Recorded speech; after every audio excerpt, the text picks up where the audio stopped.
Or wala pa pong balita eh. Kanina may sinilip akong vlogger, baka meron siyang balita. Aba, wala. Ang laki ng title niya eh. Injury update. Pag bukas mo eh, ano. Yun din yung sinabi ni Coach Tim Cone. So, clearly, clickbait. No? Kasi once you put a thumbnail there, you should have an update. Kaso wala eh. Na-clickbait ako. So, yan po. Inaabangan ha. Sigurado po na talaga pong ano, we are rooting for San Miguel dahil nga tinalo nila ang Terrapima at Bossing their heart for, from the good start, no? At then the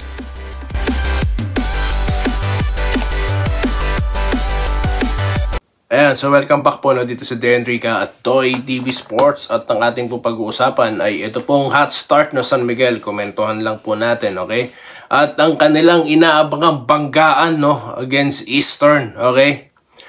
At ito pong komento rin or interview ni Coach Tim Cone about injury ni Japet at ito pong ang tag dito pagkatalo nila sa Eastern, okay? So yan po ang ating pag-uusapan. Bago yan, mag-subscribe na po kayo ha. Kung di pa po kayo subscriber at nagustuhan nyo lang po ang ating mga sinasabi dito, okay? Mga pa-shoutout din po pala mamaya. At yun na nga, sa sinabi po ni Coach Tim Cone, unahin na po natin yan, na this was good loss for us, okay? So yan po ang sinabi niya. So there's no tag dito, there's no panic. Okay, relax lang. Natalo ganun po talaga. So it's not their night when it comes to the 3-point shooting. At yun na nga, nakikita naman natin na tulad ng pinredict natin, gagawin talaga ng Eastern, atakihin talaga sila sa loob. No? Tapos yung pag-ikot po ng bola, talaga pong gagawin nila, which is ginawa nila. At we failed to defend on that area. But, despite of all of those, tatlo lang po ang lamang. Single digit lang po ang lamang. Okay? So, hindi tambakol. Hindi nakakahiya masyado yun. Okay? At, ginawa nila lahat, nagka-injured na nga. Si Holt, tsaka si Aguilar, diba? No, punta tayo kay Aguilar. Or wala pa pong balita eh. Kanina may sinilip akong vlogger, baka meron siyang balita. Aba, wala.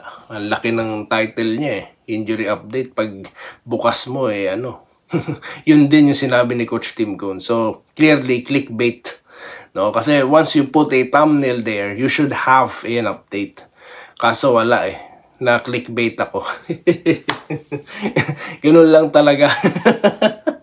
Kasi naghanap tayo sa legit source, wala. Baka siya meron dahil daming subscriber nun eh. Wala. So, hindi na ulit ako papasok sa channel. Na-clickbait ako. Anyway, dito tayo sa hot start po na San Miguel. Napakalupit po na itong San Miguel.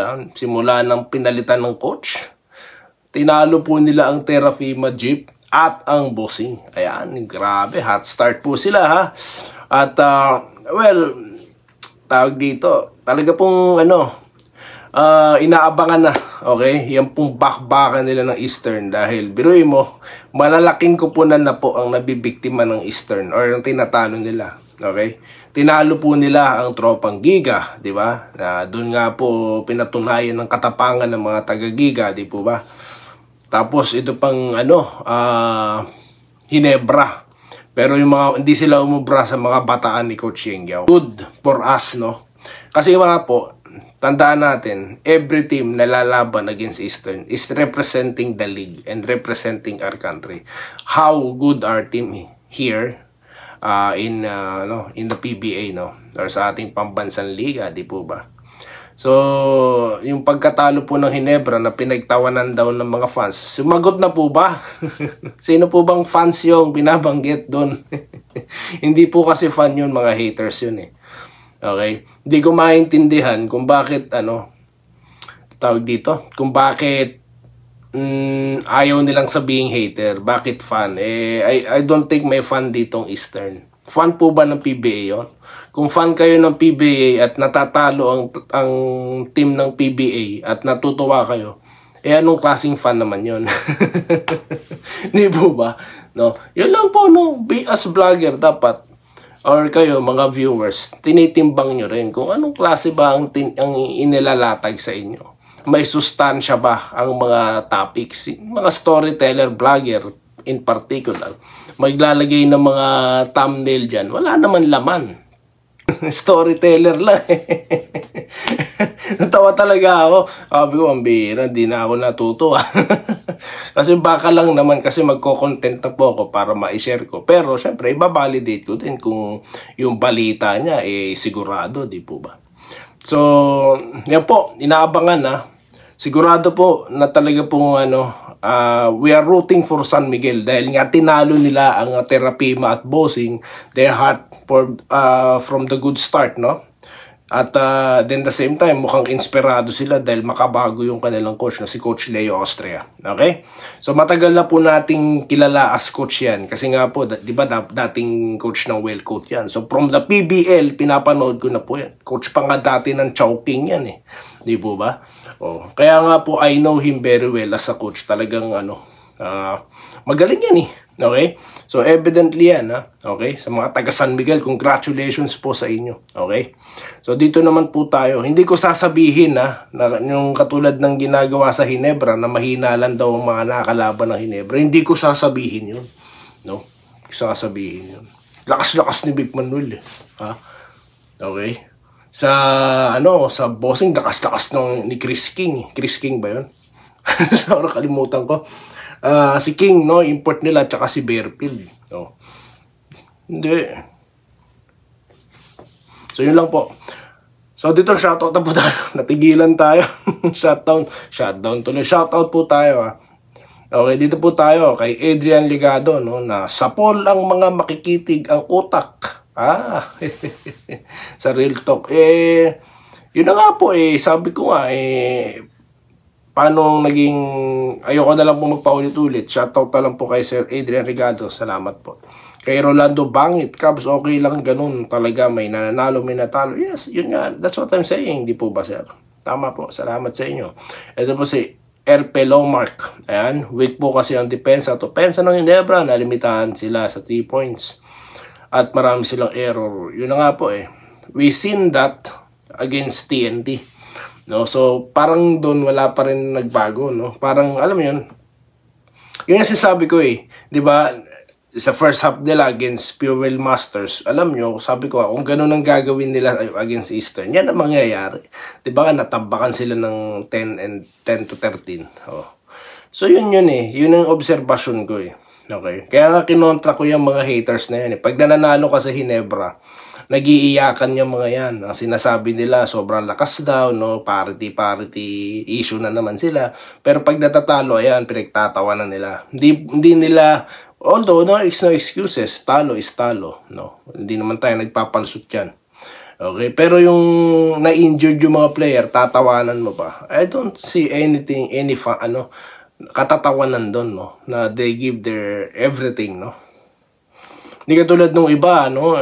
Yung iba, ayoko na lang magsalita.